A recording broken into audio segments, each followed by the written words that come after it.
Bonjour à tous et bienvenue sur la mécanique de la vie, l'équation dont vous êtes l'inconnu pour de nouvelles vidéos aujourd'hui. Alors en plus, on a la chance d'avoir réuni plus de monde, c'est-à-dire qu'aujourd'hui, je vais le faire passer en premier, on a Mika.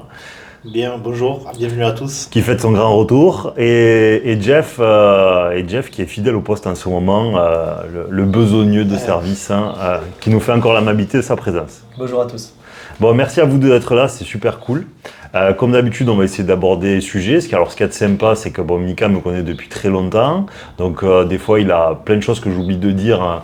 Et il vient amener aussi ses compléments personnels. Donc, ça permet de faire boule de neige. De temps en temps, je me loupe et lui me récupère d'une main. Jeff, c'est plus récent, donc il a moins cette possibilité. Donc, écoutez, on espère qu'en tout cas, elle sera très très bien. Donc, encore des questions que je ne connais pas aujourd'hui. On va essayer de les aborder ensemble et voir ce qui va en découler.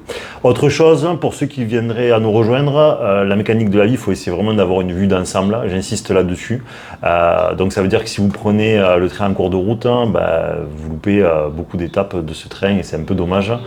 Donc excusez-moi de prendre toutes ces longueurs pour l'introduction, mais c'est important de le dire. Voilà. Donc essayez vraiment de regarder les vidéos dans leur entièreté. Et la mieux pour commencer, c'est la toute première et aussi celle qui s'appelle Mécanique de la vie en situation ou MDLV en situation. C'est idéal pour commencer. Bon, voilà. Pour rappel, vous nous retrouvez au quotidien sur Instagram, principalement. On a mis Facebook et TikTok, mais voilà, il n'y a pas le même nombre de personnes derrière, donc on le suit moins, même si de plus en plus on essaye. Et ensuite, sur toutes les plateformes de podcast, ou toutes celles qu'on a pu en tout cas, donc Spotify, Deezer, Amazon Music, etc., etc. Moi, j'ai l'impression d'être un annonceur quand je fais ça, mais voilà. Mais bon, il faut bien. Peut-être qu'on va souffrir un peu de la chaleur. Oui, nous avons le privilège d'être dans une région ensoleillée, et aujourd'hui, ça y est, c'est l'été, je crois, c'est parti. Donc on va peut-être tousser un peu, mais bon, on fera avec. Mais merci à tous de nous suivre. Quand vous nous contactez, essayez via Instagram ou sinon le formulaire du site internet. Autant que possible, c'est l'idéal. C'est là où on essaye d'être le plus assidu pour répondre. Et je crois que j'ai rien oublié. Est-ce que vous voyez un complément d'information ? Je pense que les deux vidéos dont tu parles, tu en mettras les liens en description de la vidéo. Je vais essayer. Je vais essayer. Ça, on ne fait pas galérer à chercher dans toutes les vidéos si on peut les mettre. Et dernière chose, je l'ai nommé, on va essayer en septembre de faire peut-être un Discord qui est un logiciel où il y a des channels de discussion. Comme ça, en fait, au quotidien, on pourrait se mutualiser pour discuter et approfondir des sujets, soit parce qu'on ne peut pas le faire publiquement, soit parce que... Pourquoi vous rigolez ? Il rigole en me regardant, alors il me trouble. Pourquoi vous rigolez ? Tu une mouche. Ah, punaise, ouais, aussi ils auraient rigolé. Bon, c'est un podcast, ils doivent se dire putain 3 minutes pour dire rien, j'en peux plus de... Se régale. Bon, allez, on commence les amis. Alors j'ai préparé quelques petites questions. La première, puisque j'ai vu qu'il y a beaucoup de personnes qui se la posent aussi, c'est quelle est la meilleure approche selon toi pour prendre une décision au point de vue donc mécanique de la vie et dans la vie en général? Alors, on l'a déjà abordé, mais c'est vrai que c'est une question qui revient régulièrement et elle est légitime parce qu'en fait, si on la pose, ça veut dire qu'en fait, la décision qu'on a à prendre a une influence importante dans notre vie. Et donc c'est pour ça qu'en fait, cette question revient inlassablement parce qu'on ne veut pas prendre la mauvaise décision. Mais je pense qu'il faut accepter qu'on est sur Terre déjà d'une part pour prendre des mauvaises décisions. Mais en fait, l'idée, c'est d'être suffisamment animé de raison, être suffisamment dans la rationalité, être suffisamment posé pour que la décision que nous prenions, quelles que soient les conséquences par la suite, nous n'ayons pas de regrets parce que c'était la meilleure décision possible. Et je pense qu'en fait, tout s'axe autour de ça. Simplement après, on le décompose en mettant le discernement, qui est lié à l'analytique, donc à ce que j'appelle la conscience, c'est-à-dire comprendre quels sont les paramètres, c'est-à-dire les choses qui me concernent pour prendre cette décision, les paramètres familiaux, sociétaux, environnementaux, à court terme, à moyen terme, à long terme, c'est-à-dire tout ce que l'analytique me permet d'obtenir comme connaissance. Donc ça, c'est la première chose qu'il faut réunir, d'accord? Vous pourrez presque, au début, pour commencer, vous pourrez presque prendre un papier et noter tout ça. Et ensuite, c'est se dire qu'en fait, même si je prends la décision qui me semble la plus favorable, la plus raisonnable, la moins induite par quelque chose qui me fait peur ou me génère du doute, eh bien, je peux quand même me tromper. Et donc là, c'est là que vient rentrer en compte la foi, hein, ou la confiance, qui est en fait ce qui fait qu'en fait tout peut me dire d'aller dans cette direction, mais je peux me tromper. Donc il faut qu'une partie de moi ne veuille pas tout contrôler, parce que tout contrôler, c'est nier l'existence d'une origine créatrice. Et donc à ce titre, elle peut me punir, si je puis dire, de ce manque de foi ou de ce manque de confiance. Voilà, parce qu'il y aurait un déséquilibre dans ma prise de décision. Voilà, donc pour moi, c'est tous ces paramètres-là qu'il faut essayer de réunir quand on doit prendre une décision, mais d'abord accepter que tout ce qu'on peut faire, c'est prendre la décision la plus raisonnable qui soit, mais raisonnable par la raison, pas raisonnable parce qu'en fait, pas en se disant que raisonnable, c'est pas prendre de risque. Ne pas prendre de risque, c'est extrêmement puni d'un point de vue divin, parce que la vie est une prise de risque, on nous a fait mortels pour ça. C'est-à-dire pour composer entre notre nature de vivant condamné à mort, et en même temps le besoin d'aller vers le monde extérieur pour aller à la découverte de l'expérimentation existentielle. Donc on a déjà, du fait de notre nature de mortel, cette prise de risque qui est la genèse et le gène de la vie humaine. Donc la prise de risque fait partie intégrante de la vie humaine. Simplement, c'est composé entre le risque et la raison et l'analytique des problématiques qu'on pourrait rencontrer par la suite. Voilà. Est-ce que des questions vous viennent là-dessus, une incomplétude? Moi déjà, tu peux pas prendre une décision dans la vie sans te poser cette question à la base déjà. Si tu prends une décision sans te demander qu'est-ce qui va faire que je peux augmenter les chances que ce soit une bonne décision, tu as quand même de fortes chances de prendre une décision plutôt pourrie si je ne te pose pas déjà cette question-là, tu vois. Donc en fait, moi je vois ça comme une pyramide et cette question-là, c'est le haut de la pyramide et après, tu découles tous les éléments qui vont te permettre, tous les contextes que tu vas prendre en compte pour la décision, mais le haut de la pyramide, c'est cette question. Qu'est-ce qui fait que je puisse prendre une bonne décision? Pour moi, vraiment, le premier frein, on va dire, au pays de la psychorationalité, c'est déjà que la décision ne soit pas émotionnelle. La première chose, c'est que la décision ne doit pas être émotionnelle. Voilà. Parce que les émotions, c'est le mot pour englober nos peurs, nos besoins, nos manques, nos conditionnements, nos espoirs, notre famille, notre patron, notre épouse, notre époux, nos enfants, etc., etc. Donc tout ça, ce sont des paramètres émotionnels et les paramètres émotionnels ne font pas prendre les meilleures décisions. Et comme je le dis, si vous avez un pompier ou un urgentiste qui est un être qui est dans l'émotion dans ces moments-là, vos chances d'être soigné, elles sont ou d'être sauvé, elles sont très compliquées si vous êtes dans une situation de difficulté ou d'urgence. Donc ça veut dire quoi? Ça veut dire que la meilleure prise de décision ne peuvent pas être prises dans des situations de grande émotion. Les situations de grande émotion, c'est de la roulette russe. On peut avoir la chance de prendre des bonnes décisions, mais c'est de la chance parce qu'en fait, on n'était pas animé d'un taux de raison assez élevé à ce moment-là. Voilà. Est-ce que tu vois autre chose? J'ai quelque chose de sympa puisque hier, justement, j'ai fait la réflexion que tu viens de donner à l'instant à une amie à moi qui m'a exposé par la suite que l'exemple que je citais était un peu trop poussé, était un peu trop, on va dire, catastrophique. Donc l'exemple du pompier vraiment qui doit sauver.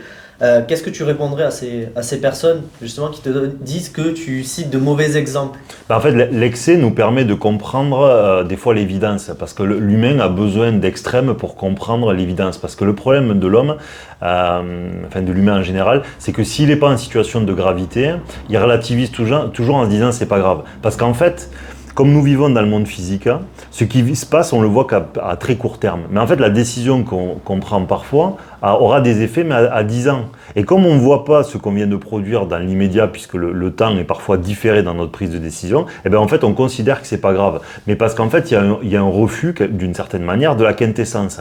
Il y a un refus de l'exigence vis-à-vis de nous-mêmes, de la vie, de notre évolution. Parce qu'en fait, nous avons créé une société qui erronne la sélection naturelle. C'est-à-dire qu'elle ne punit pas nos décalages, nos mauvais fonctionnements. Parce qu'en fait, elle a suradapté tout ce qui nous entoure, j'ai dit à diverses reprises, par des biens, des services. C'est-à-dire que vous êtes plus soumis aux prédateurs, vous êtes plus soumis aux bandits qui, devant vous, à votre maison, si vous avez la tête en l'air et que vous oubliez la cafetière, oui, vous avez un assureur qui va vous casquer la maison parce qu'elle a cramé, vous voyez. Et donc ça veut dire que tout un tas de choses, si vous faites les 400 coups et que vous pétez le bras, ben vous êtes bien content qu'il y ait un docteur qui puisse vous assumer derrière, vous voyez. Donc il y a énormément de choses qui sont autour de ça. Ça veut dire que nos prises de décision, on a créé tout un monde pour que la prise de risque ne soit pas punie, ne soit pas châtiée directement. Et en France, plus qu'ailleurs, puisqu'on a un système social qui est beaucoup plus permissif, qui offre beaucoup plus de possibilités. Voilà. Donc ça veut dire que la prise de risque n'est pas systématiquement châtiée. C'est pour ça qu'on a ce manque d'exigence parfois vis-à-vis de nos prises de décision, parce qu'en fait, on est traînez-vous au trapèze avec et sans filet. Je pense que c'est le meilleur des exemples pour comprendre ce que je suis en train de dire. Voilà. Donc je pense que c'est important d'avoir cette exigence-là parce que nos actes peuvent avoir des répercussions par la suite. Voilà. Ok, bon, super. Je reprends la ficelle donc, de l'émotion dont tu parlais tout à l'heure. J'ai une question là-dessus. J'aurais aimé savoir, est-ce que tu penses vraiment que l'émotion n'est qu'une nourriture temporaire ? Parce que quand on voit notamment Jésus qui parle, tu vois, du cœur et qui semble parfois évoquer donc le côté émotionnel, on est quand même légitime à se demander si l'émotion n'est pas plus qu'une nourriture. Alors pour moi, cette question, j'étais comme tout le monde, je pense, c'est-à-dire que j'ai pensé que le cœur était lié aux émotions. Mais en fait, je considère, après toutes les observations, etc., que c'était une erreur totale de ma part. Et donc c'est pour ça qu'aujourd'hui, ça c'est un conditionnement. C'est le 21e siècle qui a expliqué à tout le monde, suis ton cœur. Oui d'accord, mais pourquoi 6 mois plus tard, je suis en PLS ou j'ai envie de mourir ou je me foutre en l'air. Bon, donc suis ton cœur, non. Ça veut dire qu'il y a plein de paramètres complexes derrière. Parce qu'on a lié le cœur aux émotions. Alors qu'en fait, suis ton cœur, en fait, c'est suivre la raison. La raison, le cœur est l'essence, d'une certaine manière, ça fait partie de l'essence de l'homme. Et l'essence de l'homme, elle est liée à la raison, elle n'est pas liée à l'émotion ou à la passion. Parce que si tu n'es qu'émotion et que passion, c'est l'animal, en fait, et que émotion et que passion, grosso modo. Et la raison, c'est-à-dire, c'est ce qui est lié à la conscience, à la culpabilité, c'est un paramètre de l'homme, c'est pas un paramètre de l'animal. Et donc, le problème, c'est que de suivre que son cœur, c'est nous ramener à l'état animal d'une certaine manière. Et c'est ce qui est en train de se passer aujourd'hui en Occident. C'est-à-dire que nous ne sommes plus dans la raison, nous sommes dans l'opinion et dans l'émotion. Si on met l'émotion au bon endroit, on peut nous faire tout ce qu'on veut. Voilà. Les États en abusent largement avec les peurs et les conditionnements. Donc c'est vraiment là-dessus qu'il faut essayer de se sortir, parce qu'en fait, le cœur, ce que moi j'appellerais le cœur, c'est une fréquence de conscience, c'est-à-dire qu'en fait, c'est non soumis à émotion. C'est un plein état de conscience, même s'il n'est pas absolu, un plein état de raison, où je ne suis pas influé par des paramètres extérieurs quand on peut revenir à la prise de décision. Je ne suis pas influé, ça me permet de prendre la décision ou aborder les situations de la meilleure manière qui soit. Ce qui me permet évidemment de prospérer au maximum ou de faire ce qui doit être fait et ensuite de ne pas avoir de regrets ou de culpabilité vis-à-vis des choix que j'aurais fait parce que ils étaient dans le meilleur de ce que je pouvais produire, si je puis dire. Voilà. Je pourrais rajouter des choses, mais est-ce que vous voyez des choses à rajouter ? Déjà, en fait, nous, on vous dit pas de pas ressentir d'émotion, hein, c'est pas du tout le truc, parce que des fois, je sais qu'il y a des personnes qui peuvent penser ça, mais nous, ça va être, on vous dit juste de considérer l'émotion comme une information, en fait, parce que votre émotion va être l'expression d'un détracteur, d'une peur, de quelque chose qui va vous donner une information sur le comportement à adopter, en fait. Donc en fait, vraiment le suis ton cœur, c'est ne pas considérer combien de fois nous avons vu que les gens finalement à la fin étaient largement punis de l'avoir suivi. Donc ça veut dire que l'expression de l'émotion est une erreur parce qu'en fait l'émotion est densifiée par nos souffrances inconscientes intérieures, hein, et ces souffrances inconscientes intérieures densifient l'émotion. Nous attribuons les émotions au cœur, donc on dit oui c'est mon cœur qui m'a parlé. En fait c'est pas du tout ton cœur qui t'a parlé, c'est ta souffrance intérieure qui s'est fait passer pour tes émotions et pour ton guide intérieur, et tu vois bien le résultat à la fin, c'est que tu souffres. Donc finalement, c'était pas un très très beau calcul. Voilà. Donc ce passage, il n'est pas pour ériger en diktat c'est simplement que on a tous fait cette erreur-là, et simplement si à certains ça vous paraît logique ou ça vous paraît être une erreur que de continuer à penser que vos émotions sont le résultat de votre discernement ou de votre conscience ou de votre cœur, et ben il serait temps effectivement de le modifier pour que vous puissiez aller dans des directions souveraines, c'est-à-dire des décisions qui ne sont pas induites par autre chose que vous-même, voilà, si je puis dire. Ouais, c'est pas le suivez votre cœur d'Hollywood, quoi. Ouais. si je puis dire. Là, ça me fait penser à un cas d'application à la vie réelle.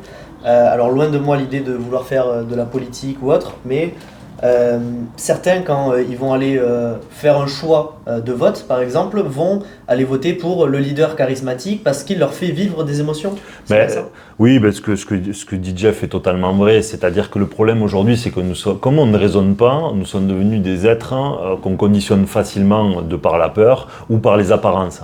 C'est-à-dire que comme nous grandissons dans un inconscient collectif où la représentation du bien et du mal nous a été largement donnée par l'État, par le conditionnement cinématographique, par le conditionnement sociétal, eh bien nous fermez les yeux, dites-vous n'importe quoi et vous allez voir, vous pourrez faire le jeu, vous fermez les yeux, vous dites quelque chose et vous demandez à vos 5 amis qui sont à côté de vous et vous verrez que souvent vous avez vu la même chose. Si vous nommez un sujet, vous fermez les yeux, vous verrez que vous aurez la même représentation de ce qui a été nommé, parce qu'on vous l'a glissé dans la tête en fait depuis très longtemps. Voilà. Et quand vous faites ça à l'échelle nationale ou à l'échelle mondiale, et ben, en fait vous vous retrouvez avec 50% de votants pour une direction ou une autre, parce qu'en fait vous les avez éduqués. Évidemment qu'il y aura toujours quelques résistants qui auront l'esprit un peu plus libre, mais globalement à des échelles importantes, vous finirez par avoir les quelques pourcents qui vont bien et qui permettent d'amener les gens dans une direction ou dans une autre. Voilà.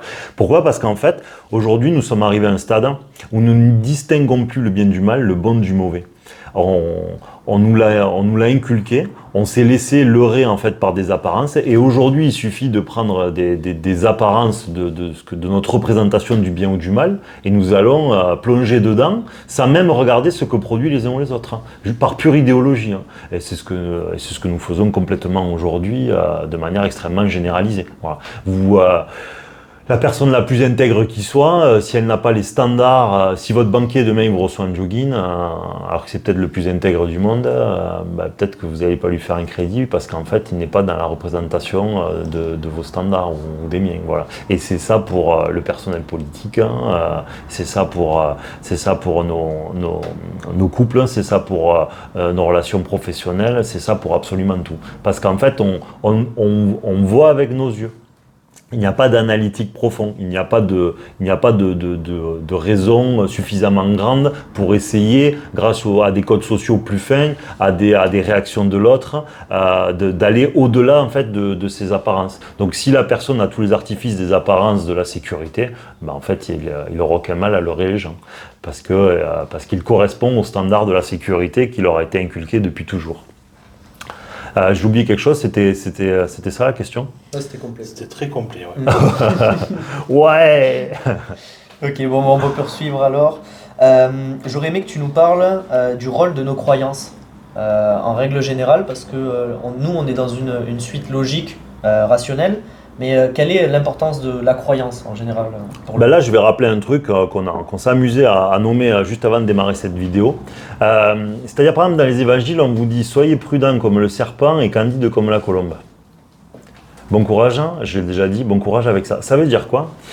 Ça veut dire qu'en fait, c'est du cas par cas. C'est pour ça que la vérité, vous ne pouvez pas l'avoir, vous serez dans une incertitude. En fait, cette parabole nous permet de comprendre que le principe d'incertitude qui rejoint les préceptes quantiques, et moi je les valide 100% dans la vie, sont un principe absolu. C'est-à-dire que l'incertitude doit être omniprésente en nous. Voilà. Mais le problème, c'est que du moment qu'on dit ça, on se dit « mais attends, je fais plus rien du coup ». Et non, justement parce qu'en fait, tu es à la fois la colombe et tu es à la fois le serpent. Simplement, il va falloir que tu ajustes le curseur en permanence en fonction des situations dans lesquelles tu te trouves.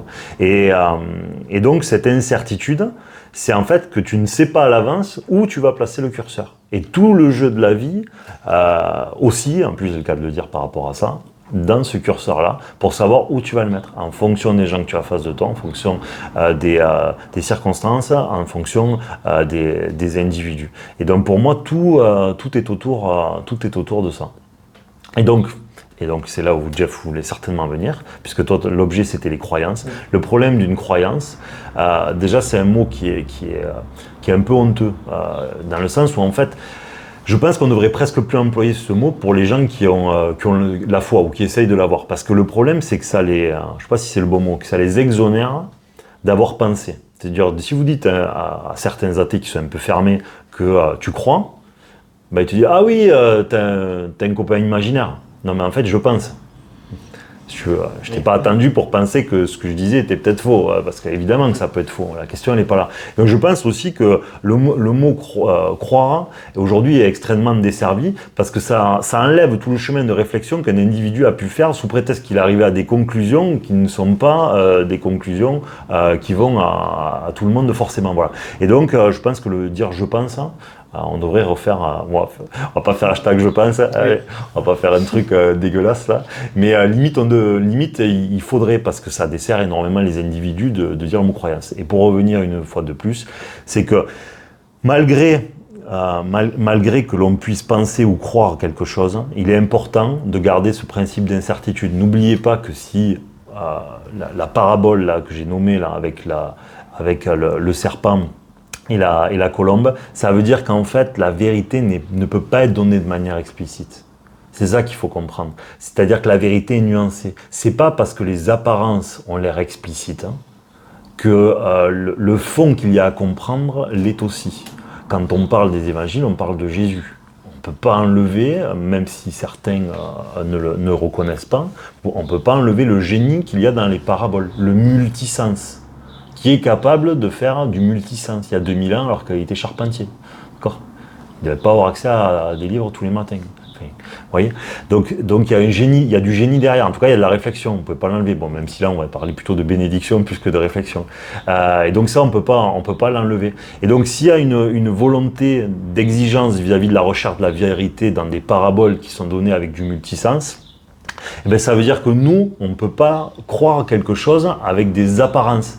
C'est pas parce que tout semble dire une chose que ça veut dire cela. Et donc ça, on y viendra plus tard. Mais en somme, bon, on s'amusera dans le futur à faire des interprétations très humbles, mais je pense sur le Discord, on ne le fera pas de manière publique, ou sinon très ponctuellement sur des choses où, pour pas être irrespectueux vis-à-vis de certains qui sont peut-être plus exigeants vis-à-vis de ça. Mais moi, mon message aujourd'hui, ça serait qu'il y ait, si je puis dire, il faut, quand on lit par exemple des écrits comme les évangiles, il faut se sortir de notre vision horizontale des évangiles, c'est-à-dire de notre représentation physique des écrits. Quand vous voyez du pain, voyez de la nourriture spirituelle.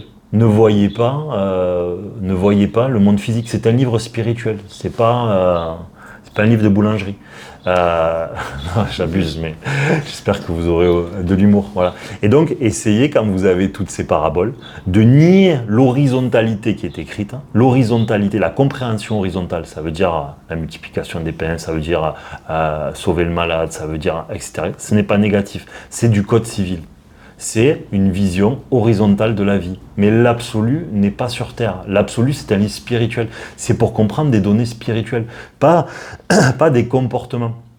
Évidemment que ça remplit parfaitement cette fonction horizontale, c'est le but, ok ? Voilà, c'est le but premier. Mais le but secondaire, et on est dans la mécanique de la vie, donc le but c'est d'aller comprendre les choses profondes, c'est de comprendre quand derrière chaque parabole, vous avez la version horizontale du monde physique, mais vous avez la version verticale du monde spirituel derrière chaque parabole. Ne tombez pas dans le piège de l'interprétation horizontale systématique. Autorisez-vous, en tout cas, c'est ce que faisait Jésus. Cette parabole, je reviens du serpent et de la colombe, vous autorise, à mon sens. L'interprétation, c'est vous dire qu'en fait tout est nuancé, que la vérité, elle est cachée, et nombreuses paraboles valident ce que je suis en train d'énumérer. Donc autorisez-vous, vous faites un affront à personne. C'est autorisé assez largement pour aller découvrir des vérités plus profondes sur la vie et sur la spiritualité à travers ces paraboles-là. Donc essayez d'être créatif. Essayez d'aller au-delà de votre imaginaire pour trouver un multisens, et dans tous les cas, ça restera une hypothèse à tout jamais. Si c'était aussi simple, les évangiles, on aurait déjà découvert la vérité de l'existence. Et l'existence nous montre tous les jours qu'il y a tout un tas de choses qui vont contre la logique. Donc ça veut dire que notre lecture horizontale n'est pas la solution. Ça fait 2000 ans que tout le monde bosse dessus, et on n'a pas on n'a pas non plus de résultats exacts sur ce que la vie attend de nous. Et Dieu en l'occurrence. Donc ça veut dire que derrière il y a des paramètres cachés et donc il faut aller à la recherche de ces paramètres cachés. Donc j'invite chacun à nier l'horizontalité du livre, je le répète, et essayer d'être créatif sur les possibilités qu'offrent ces paraboles et ces métaphores dans leur traduction les plus profondes. Voilà. C'est l'imaginaire débordant dont tu parles. Ouais, moi c'est ce que j'inviterai. On essaiera de le faire tous ensemble sur le Discord à l'avenir parce que vous verrez, il y a vraiment de quoi se taper le cul par terre, vraiment. Ouais, moi je reprendrai sur quand tu dis que tu n'aimes pas trop le mot croyance, je suis d'accord avec toi parce que du coup je ferais vraiment la différence entre la foi et la croyance. Plutôt utiliser le terme foi que croyance. La croyance, ça resterait quelque chose de très... Je sais pas, il faut que tu articules. Pardon, la croyance, ça reste quelque chose de très humain. Et si tu veux, tout le monde a des croyances. Tu vois ce que je veux dire ? Le mec qui pense que tel animateur télé est un génie, c'est une croyance. On va peut-être pas toujours être d'accord avec lui, tu vois ce que je veux te dire ? Oui, bien sûr. Et le problème, c'est que les croyances sur le plan humain, la qualité des croyances va aussi dépendre de la qualité des apôtres. Dans la société dans laquelle on est aujourd'hui, je te fais pas de dessin. Oui, surtout qu'on a...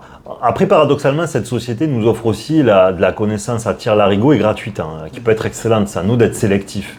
Voilà. Mais le problème, c'est qu'aujourd'hui, on a créé un monde où on n'a pas le temps, voilà, où on a d'autres priorités. Voilà. Et en plus, on a des gros problèmes de concentration. Tout coûte cher, donc ça veut dire qu'il faut passer beaucoup de temps au travail pour compenser tout ça, voilà, etc. Donc c'est vrai que, mais cette connaissance-là, ce monde l'a rendue aussi accessible, même si de temps en temps elle a été modifiée aussi. Faut quand même pas se mentir. D'autant plus que, pardon, je te coupe, la connaissance, à l'heure d'aujourd'hui, c'est la seule ressource que tu peux partager sans t'appauvrir, quand même. Ça, c'est clair et net. C'est multipliable à l'infini. Ah, mais c'est intéressant parce que qu'est-ce que tu dirais à quelqu'un qui, au vu de la société actuelle, se plaint un peu de ces paramètres-là, et un autre qui viendrait lui répondre, au Moyen-Âge, c'était pire, ou à l'époque viking, voilà. De quels paramètres exactement tu veux dire ? Et justement, il y en a qui vont dire qu'avant, on n'avait pas de lit, on n'avait pas de quoi manger suffisamment, on se tuait. Tu vois, c'est d'autres paramètres, mais il n'y en a pas certains qui prévalent sur d'autres, en fait. C'est juste... Alors déjà, des fois, c'est des versions assez caricaturales de ces périodes-là, parce qu'en fait, il n'y a pas eu que ça. D'ailleurs, il faut quand même le redire, il y a 9 millions de morts de la faim dans le monde. Combien il y a je ne sais plus combien de milliards d'individus qui ne mangent pas à leur faim au quotidien, alors qu'il y en a un milliard qui mangent beaucoup trop. Donc, en fait, rien n'a changé. C'est le jeu des apparences. C'est le jeu des apparences. Déjà, c'est l'Occident. C'est les pays développés, c'est pas vrai, c'est pas l'Occident. C'est les pays développés qui, et par contre ça c'est le narratif occidental qui t'explique qu'aujourd'hui c'est beaucoup mieux. Bon, c'est beaucoup mieux ici, mais il ne faut pas oublier que pour que moi j'ai ce train de vie ici, j'ai 500 esclaves à l'autre côté de la planète. Faut quand même appeler un chat un chat. Voilà. Donc est-ce que c'est un progrès ? Moi je trouve pas. Voilà, c'est un progrès technologique, scientifique. Est-ce que c'est un projet humain ? Spirituellement, est-ce que c'est une évolution ? Moi je trouve que c'est beaucoup plus diabolique qu'avant, parce qu'au moins tu vivais ta propre galère et tu n'avais pas la possibilité de rendre la vie de l'autre meilleure, parce qu'avant qu'il y ait les énergies, le destin des Indiens, des Sud-Américains ou des Africains, vous ne pouvez pas y faire grand-chose. Aujourd'hui, c'est différent. Donc, on s'est rendu hautement plus complice, à mon sens. C'est-à-dire notre train de vie et nous rend extrêmement complices de génocide, malgré nous. Mais factuellement, c'est le cas. Donc, il faut en avoir conscience. Même si on ne peut pas y remédier sur l'échelle individuelle, le nier nous rend d'autant plus complices. Donc, si on veut le pardon, il vaut mieux avoir conscience de ça, en tout cas pour moi. Donc ça, c'est le premier point. Le deuxième point que je dirais, c'est que aujourd'hui, tout dépend l'échelle de valeur qu'est-ce que vous pensez que vous êtes venu faire sur Terre ? Si vous pensez que vous êtes venu pour vivre confortablement, effectivement, pour des Occidentaux, on y a gagné par rapport au Moyen-Âge. Mais on a rajouté de la longévité, on a rajouté du confort, mais on a perdu en contenance et en contenu. Je veux dire, aujourd'hui, on va arriver sur des générations qui à ce rythme vont vivre 70 ans et auront 2 pages à écrire à la fin de leur vie. Donc ça sert à rien. Moi j'avais été bluffé parce que j'étais un néophyte de Napoléon et je me suis amusé sur Netflix à regarder les... Sur Prime, Sur Prime, ouais. Ah oui, sur Prime. Et à 22 ans, le type... Vous l'aimez pas, on s'en fout, c'est pas la question. À 22 ans, le type... Il a plus de choses à raconter qu'à mon avis, les 20 départements français, en fait, d'enfants de cette époque. Hein, voilà. Donc, sans dire que c'est bien, que c'est mal, ok, il y a de la guerre, ce que vous voulez, bon, très bien. Mais il est bluffant de voir à quel point on a rajouté de la longévité, on a perdu de la contenance, quoi. Et puis spirituellement, aujourd'hui, je veux dire, on est peut-être la société de l'histoire de l'humanité la plus déconnectée. Très probablement. Donc on a perdu, à mon avis, ce qu'on est venu faire sur Terre du regard. On ne le sait plus, comme jamais avant en fait. Comme certainement jamais avant. C'est pour ça que moi j'ai tendance à penser que le monde qu'on a créé sur le plan humain ne sert à rien. Sur le plan spirituel, oui, puisqu'en fait il crée des difficultés, il crée des nouvelles interactions, il crée des nouveaux paramètres, comme je dis tout le temps, donc il est très utile, hein, il remplit parfaitement sa fonction. Mais dans ce qu'on est venu faire sur Terre, c'est le monde qui est le plus fabriqué pour nous égarer par rapport, à mon avis, à ce qu'on est venu faire sur Terre. Donc il est parfaitement dans sa fonction de détracteur et de malin, quoi, si je puis dire. Voilà. Donc il remplit parfaitement cette fonction et elle est excellente, excellemment remplie en tout cas. Je peux poursuivre là-dessus. Moi j'aimerais proposer quelque chose d'un peu différent, faire un peu une expérience de pensée. Ouais. Si on prend un homme ou une femme, peu importe, hein, un homme avec un grand H, et qu'on le laisse en vie, imaginons 500 ans, quelle va être la seule nuance avec les autres hommes, à mon sens, c'est le fait d'acquérir de la sagesse. Pour moi, c'est le point central du développement d'une vie, c'est ça. Est-ce que tu as quelque chose à dire sur cette évolution-là? Alors, je ne m'étais pas posé la question, mais c'est vrai que la sagesse, finalement, est... En fait, la sagesse, j'aurais tendance à penser elle induit tellement de choses derrière qu'elle est extrêmement safe.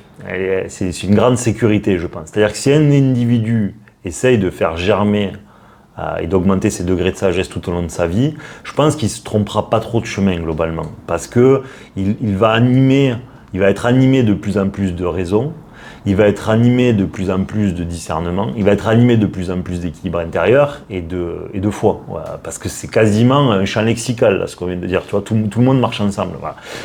Parce que la sagesse est, à mon avis, indissociable de ce que je viens d'énumérer. Donc ça veut dire que dans le développement personnel de l'individu, la sagesse est peut-être l'intitulé qui permet de faire découler tout un tas de paramètres qui sont excellents à mon avis pour l'évolution d'un individu. Donc j'avais pas réfléchi, mais ta question est très bonne et c'est vrai que faire germer toujours plus de sagesse, ça serait excellent. La seule chose, il s'agirait aussi de définir préalablement quelle est la représentation de la sagesse. Pitié, pas des mecs de 90 ans avec une cape qui vivent dans la pampa. Voilà, soyez quand même... je pense qu'il faut qu'il y ait du vivant derrière. Voilà. Donc, le sage peut aussi être un enfant qui fait mumuse. Voilà. Donc, simplement, il est en capacité d'être sage quand les moments sont opportuns de l'être. Il n'a pas besoin toute la journée d'être assis en tailleur et de rien faire, à mon avis. Voilà. Donc, moi, en tout cas, dans mes représentations de la sagesse, c'est quelqu'un qui peut agir avec une raison immense, très peu influé par ses peurs, ses conditionnements, ses espoirs et ses émotions, et qui est capable de changer ses apparences. Voilà. D'une certaine manière, il peut vous montrer de la sagesse, il peut vous montrer des enfantillages, il peut être dans un âge plus compromis entre les deux. Voilà. Donc pour moi, ça va être plus ce genre de personne-là, et qui sera aussi très humble. L'humilité fait partie de la pierre angulaire énormément pour moi. Et très adaptable, mais c'est ce que je veux dire par le changement des époques, mais Michael a raison parce que c'est pas parce que je le sous-entends que je le dis. Donc tout à fait. En tout cas, très, très bonne question une nouvelle fois. L'être d'évolution ultime, si je peux me permettre, c'est l'homme sage. Sans cliché.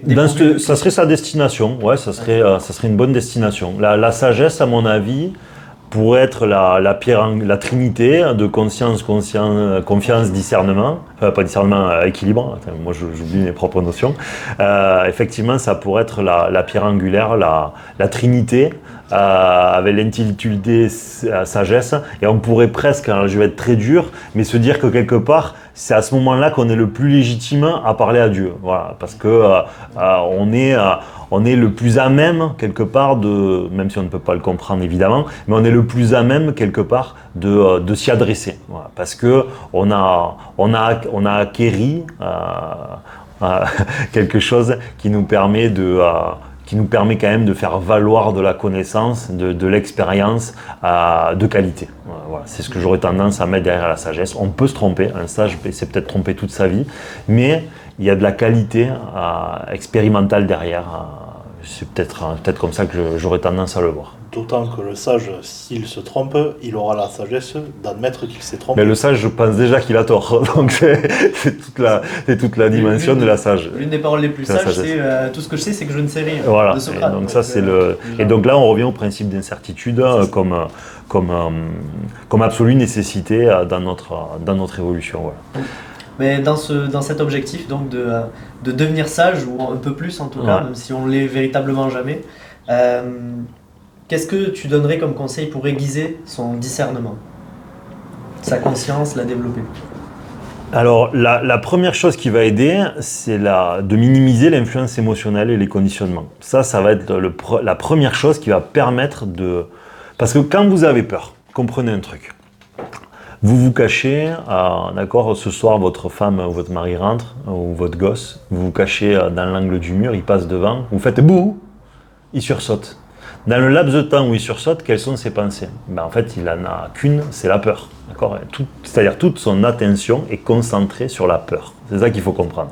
Ça veut dire quoi? Ça veut dire que maintenant, si je transpose ça à nous, quand on doit user de discernement, ça veut dire que dès qu'on va être dans la peur, donc c'est-à-dire dans l'influence émotionnelle. L'influence émotionnelle, il y a de la peur derrière, d'accord? Le grand mot intitulé, c'est la peur. Parce que si vous avez peur de rien, vous n'allez pas avoir toutes les 10 000 pensées à la seconde, parce que vous êtes libre de vos pensées. Ça veut dire quoi? Ça veut dire que nos émotions et la peur nous concentrent en fait nos pensées à l'instant T et nous empêchent de penser de manière arborescente, c'est-à-dire d'avoir une multitude de possibilités dans une situation X ou Y, dans une situation donnée. Donc ça veut dire qu'il faut, dans ces cas-là, minimiser l'influence émotionnelle et la peur pour prendre une raison avec du discernement. Voilà, du discernement parce qu'il ne sera pas sous influence de peur, de souffrance, de besoin ou d'émotion. Ça, c'est la première chose. Et la deuxième, dans le discernement, il y a aussi tout l'analytique, c'est-à-dire la connaissance. Parce que quand vous allez prendre une décision, si vous n'avez pas compris quel est le monde qui vous entoure, vous ne faites qu'avec ce que vous connaissez déjà. D'accord? Quand vous êtes chasseur-cueilleur, vous sortez de la grotte, si vous êtes le seul et que vous n'avez jamais eu affaire à votre tribu qui vous a enseigné, quand vous sortez, tout est une découverte. D'accord? Donc vous allez manger le premier champignon, vous allez mourir. Donc c'est de la merde. Donc, pourtant vous avez du discernement. Vous vous êtes posé la question devant le champignon, je peux pas. Ouais, mais tu sais pas. Parce qu'en fait, tu n'as pas étudié avant. Donc il fallait d'abord que tu parles à ta tribu. Voilà, pour qu'ils t'expliquent que quand il y a des points rouges, c'est pas bon. Voilà. Et donc cet exemple permet de comprendre que d'avoir une vraie connaissance de notre environnement, que ce soit familial, que ce soit juridique, que ce soit politique, que ce soit civilisationnel, que ce soit historique, vous permet en fait, d'augmenter les probabilités, au-delà du fait que vous n'êtes plus influé émotionnellement, de prendre la bonne décision parce que vous connaissez vous connaissez très bien votre environnement. Et donc, vous prenez les décisions qui sont les meilleures parce que vous verrez le mouvement dans cet environnement. D'accord? Bon, je vous fais, ça me vient comme ça. Mais par exemple, il y a 2 ans, ils avaient annoncé que avant d'emprunter, vous avez les taux d'emprunt qui allaient énormément augmenter. Ça fait 2-3 ans qu'on le sait. Si vous suivez par exemple l'actualité, vous savez que soit vous achetez avant, en vous disant j'ai les taux bas, soit vous vendez avant, voilà. Mais vous achetez pas une fois que les taux sont, si vous avez la possibilité bien sûr, mais c'est juste pour comprendre. Mais là le problème c'est que si on vit notre quotidien sans regarder ce qui se passe dans le monde, en fait on vient le marché, on emprunte à 5, au lieu d'emprunter à 1, on se retrouve avec un crédit beaucoup plus élevé, on perd en liberté. Vous voyez le truc? On perd en liberté parce qu'en fait, on met de l'argent dans un crédit qui est plus important. Et comme on met de l'argent dans un crédit qui est plus important, ben on est moins libre. On est moins libre, ben on est puni de notre manque de discernement, c'est-à-dire de notre manque de renseignement vis-à-vis de notre environnement avant ça. Voilà. Super. Par exemple. Super. Les gars, pas plus? On est bon pour aujourd'hui? Il faut avoir la connaissance et la conscience aussi de ton environnement. Oui, tout à fait. Il faut te rendre compte aussi dans quel paradigme tu es. Parce que, encore une fois, la conscience, c'est la connaissance plus le discernement. Complètement. Si tu veux. Donc, c'est bien de savoir, mais il faut savoir aussi comment l'appliquer. Complètement. Ce que dit Mika est tout à fait vrai. Les amis, merci de nous avoir suivis. Merci, je remercie à Michael et à Jeff de s'être rendus disponibles pour que cette vidéo aujourd'hui soit possible. Vous nous retrouvez comme toujours en podcast sur Spotify, Deezer, Amazon Music, etc. Mécaniquedelavie.com, le site internet. Au quotidien, plutôt sur Instagram, toujours pour le moment. Voilà, merci de nous avoir suivis les amis.